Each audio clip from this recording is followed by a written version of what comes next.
Good morning, students.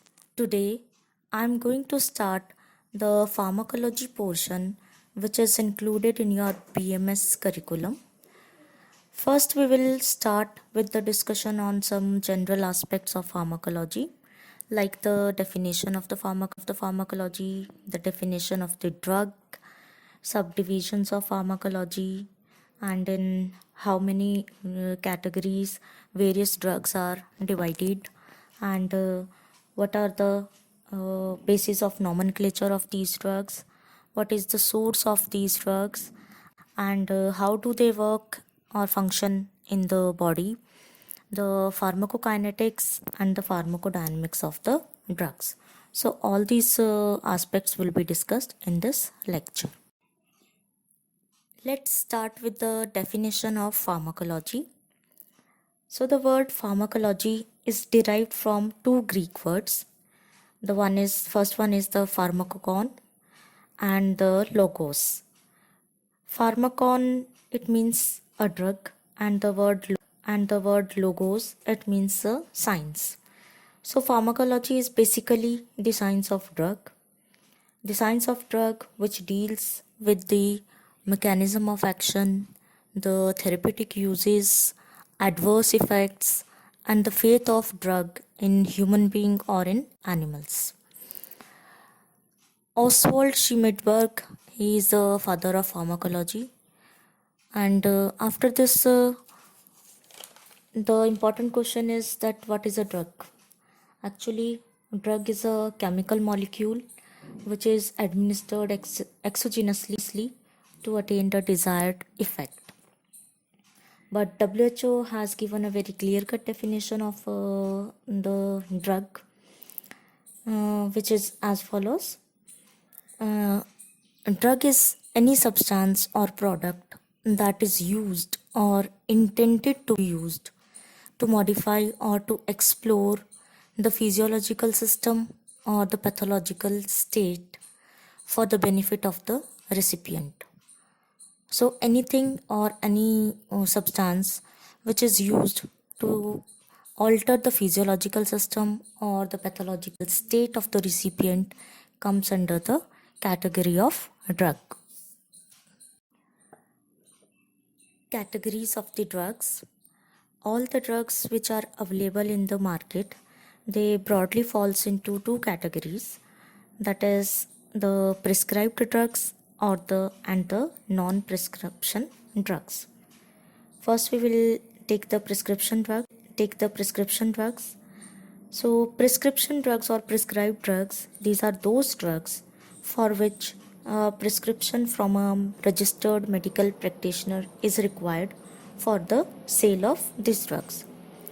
These drugs are classified in various schedules and the acts. And for example, the antibiotics, all the antibiotics, the anxiolytic drugs, antidepressant drugs, antihypertensive drugs, the antipyretic drugs, and the painkillers like the Brufen, antibiotic is Ciplox TZ, they all required a prescription from a registered medical practitioner before acquiring those drugs. The second category is the non-prescription drug, and these drugs are also known as the over-the-counter drugs or the OTC drugs.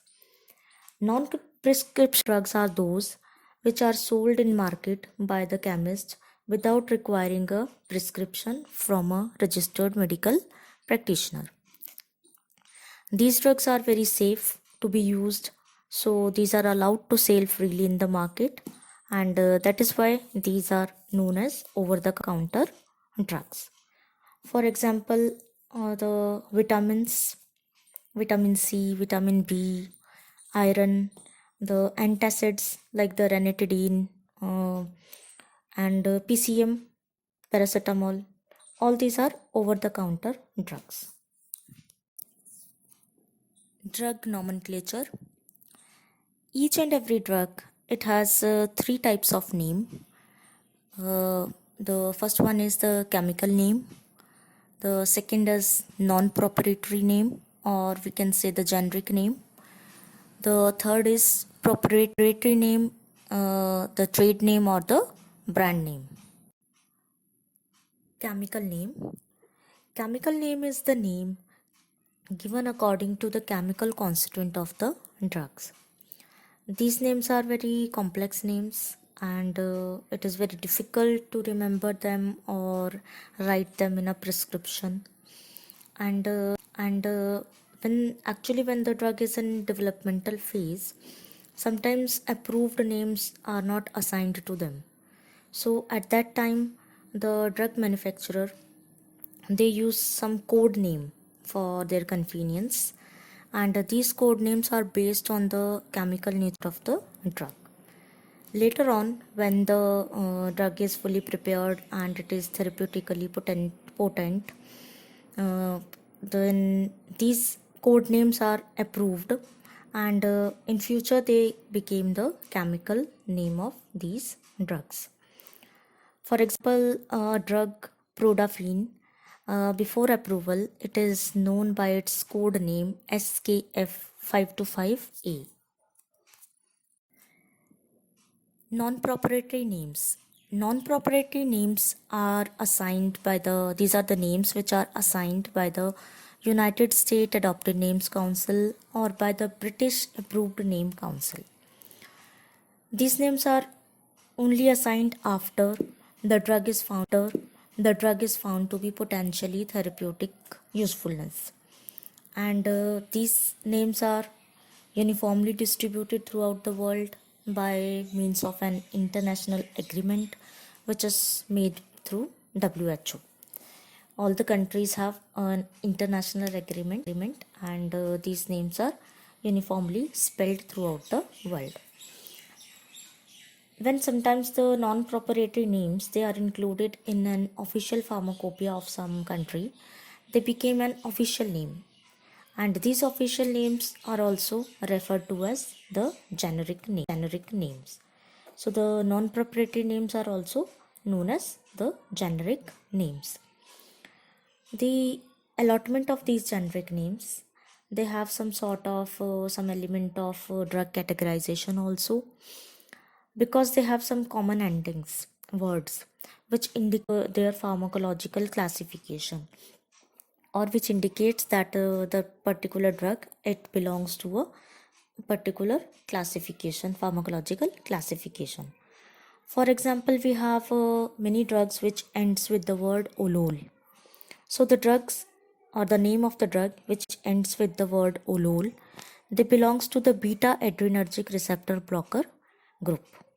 For example, the drug atenolol and propranolol.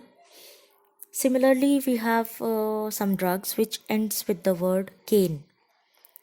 So these drugs are local anesthetic agents like the lignocaine, the prilocaine, and some drugs they ends with the word dipine.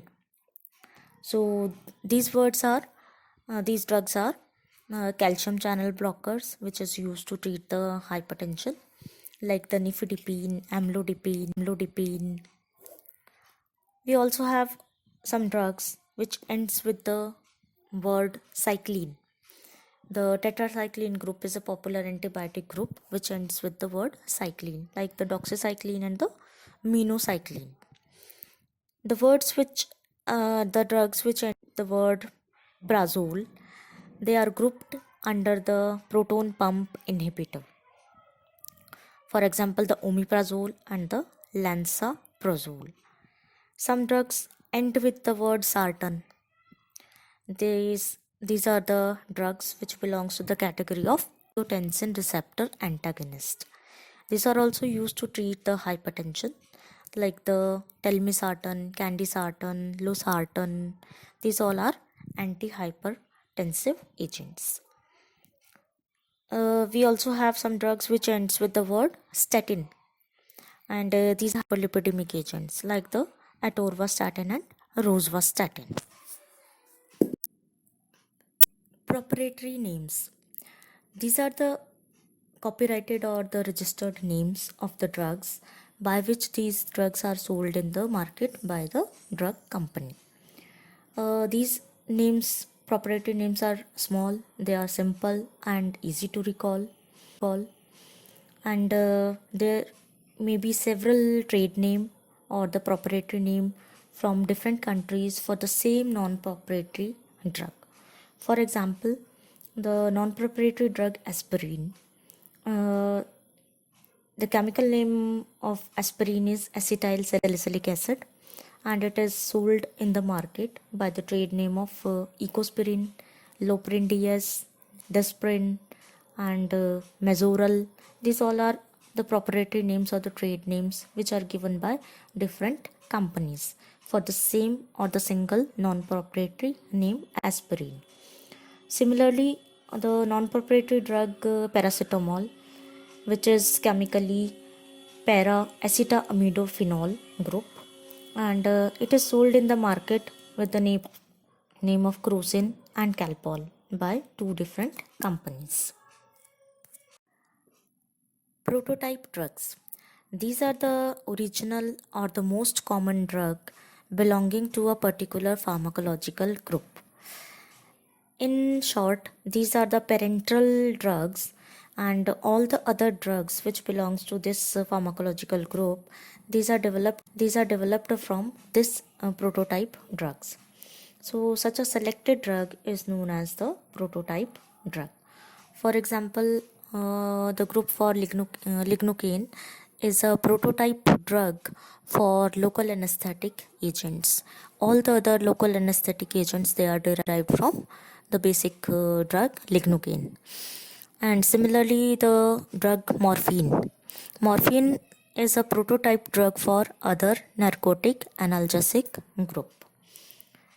This classification is of the prototype drug. It is useful for easy recognition of these drugs belonging to that particular group, and it is also done to correlate the pharmacological effect of a single group. By studying a prototype drug, we can assess the pharmacological effects, and we can recognize the actions of the drugs of these other drugs of these groups. So for the easy recognition and to assess the pharmacological effect of a group, some prototype drugs these are selected. Then we have another category of drugs which are known as orphan drugs. Orphan drugs are the drugs which are used for the treatment or the management of some rare or uncommon manifestations. As these drugs are not in free practice, or they are not available freely in the market or used freely for these for the cure of these uncommon manifestations. So the pharma companies, they didn't manufacture them in large quantity in advance, but whenever the demand is generated, their production is increased, and the production is increased by providing exclusive rights to the manufacturer. These are also government based rights which the government will provide to these manufacturers for manufacturing of these different drugs. For example, there is a manifestation PCM overdose toxicity. This is not a common manifestation or a common disease. Acetylcysteine is the orphan drug or the drug used for the treatment of PCM overdose toxicity. Similarly, Kalazar, which is not at present a common disease. The drug which is used for the treatment of Kala-Azar is miltefosine. So whenever required, this drug will be manufactured. Similarly, arginine butyrate. It is used for the treatment of sickle cell diseases and beta thalassemia. Sources of the drugs. The drugs, they can be obtained from either 5 of these sources, that is the synthetic source, animal origin, vegetable origin, mineral origin, or the microbiological origin. So first we will take the synthetic source. Most of the drugs which are available nowadays in the market, they are synthetically or semi-synthetically prepared in the laboratories. So some common examples are the sulfur drugs, the chloroquine, phenytoin, amphetamines, all the antibiotics, antihypertensive drugs, even the aspirin, PCM, they all are synthetically prepared in the laboratories. The second common source is the vegetable origin. In this, the active chemical molecule is extracted from the plant and the drug is prepared from that active chemical molecule. Though the active molecule, it may be an alkaloid, a glycoside, or some oils, or tannin, some resinous substance, or a gummy exudate. For example, there is a drug atropine. This atropine is derived from the plant Atropa belladonna. The drug quinine, which is used for malaria, is derived from the cinchona bark. Similarly, the morphine, which is a analgesic, narcotic analgesic drug, it is derived from the plant Papaver somniferum. Digitoxin or digoxin is derived from Digitalis purpura. Similarly, some oils like the clove oil, eucalyptus oils, the peppermint oil, which is used therapeutically in astringents, as mouthwashes, as a flavoring agents, and carminative drugs. These all are plant-based. Castor oil is used as purgatives. Arachis oil is used for as a demulcent in just cough medicines. So there are so many drugs which are prepared from vegetable sources. The third common source is the animal origin. Usually the hormones, vitamins, vaccines, the serums, they all are derived from animal source. For example, the thyroxine, insulin, vitamin B12, the tetanus serum, BCG serum, anti-rabies serum, they all are derived from animal source. The fourth common source is the microbiological source. Some fungus, bacteria, they are also important source of life-saving drugs. For example, the penicillin. Penicillin is derived from the fungus Penicillium notatum. The streptomycin. Streptomycin is derived from Streptomyces griseus. And neomycin, it is also derived from the Streptomyces fradi group. The last source is the mineral source.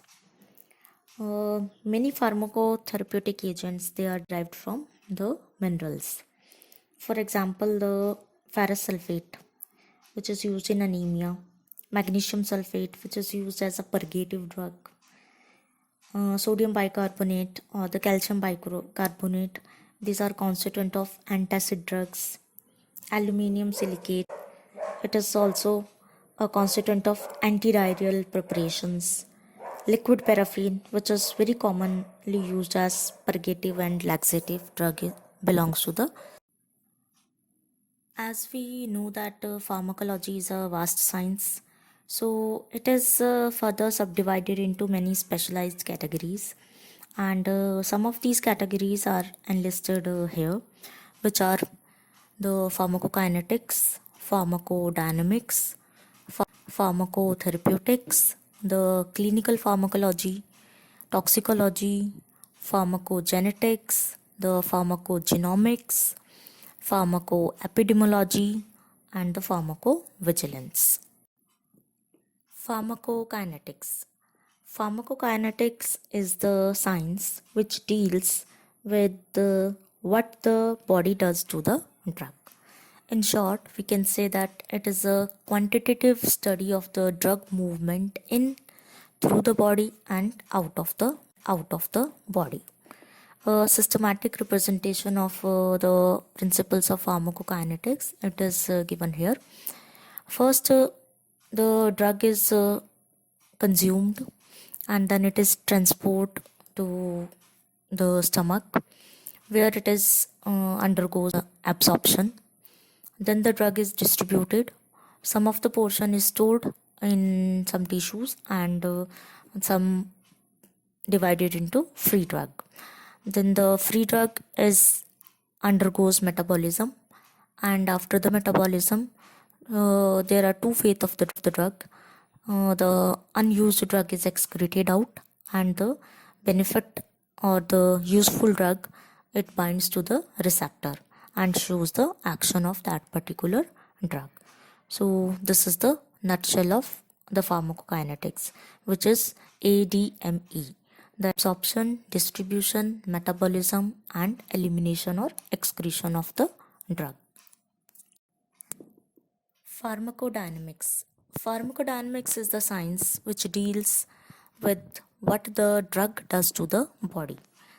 It is the study of biological effect which is produced by the drug, starting from the complete action effect sequence and the dose effect relationship of the drug, the site at which the drug acts, the duration of activity of the drug, the mechanism by which the drug acts. All these came under the heading of pharmacodynamics. Pharmacotherapeutics. This science deals with the clinical application of the principles of pharmacodynamics and pharmacokinetics of the drug in the prevention, treatment, or the diagnosis of a disease.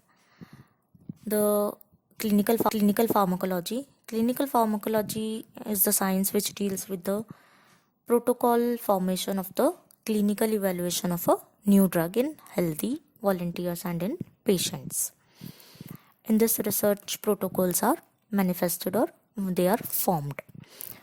The toxicology. Toxicology is the science which deals with the toxicity study of the drugs, the acute toxicity, or the chronic toxicity effect of the drugs, and any other poisonous effect of the chemicals which are used for recipient. It also includes the study of the symptoms and the treatment protocol for the poisoning. Pharmacogenetics is the study of inherited single gene mediated differences in drug metabolism or the drug response in humans. For example, there is a drug, antitubercular drug, isoniazid. Isoniazid shows peripheral neuritis in persons which are having a gene for slow acetylation, while it shows hepatotoxicity in the persons having a gene for fast acetylator. If the genetic makeup of that individual is studied earlier, then these complications they can be avoided, or isoniazid may be replaced with some other suitable or safe drugs. So the study of a gene or the single gene study is beneficial for the in therapeutics. The other branch is the pharmacogenomics.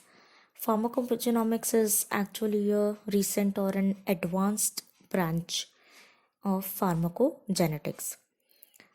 It also studies the genetic makeup or the gene of an individual so as to choose a particular drug therapy for the responder only, and to avoid giving drugs or the such drugs to the non-responder. So the study of genetic makeup or the genome is beneficial in this way. Then there is another branch which is known as the pharmacoepidemiology. Pharmacoepidemiology deals with the study of the use and effect of the drug in large population after its approval for the clinical use. By the study, the risk benefit ratio of a drug or a new drug, it can be easily assessed in a population. Pharmacovigilance. Clinical trials which are conducted prior to the drug approval, they cannot cover every aspect of a drug effect. Some of the effects they are discovered later. So the WHO has suggested every country to set up a pharmacovigilance center in their country for the continuous monitoring of unwanted effects or the to study the safety aspects of new drugs or even the already existed drugs. And they suggested to share this information globally. For this, various pharmacovigilance centers are developed throughout the world, and the main center is located in the Sweden. So, pharmacovigilance is a science which is related to the detection, assessment, understanding, and prevention of adverse effect or any other drug related problem. Thank you, students, for your patient hearing. And in our next class, we will discuss the various dosage form of the drugs and the route of drug administration.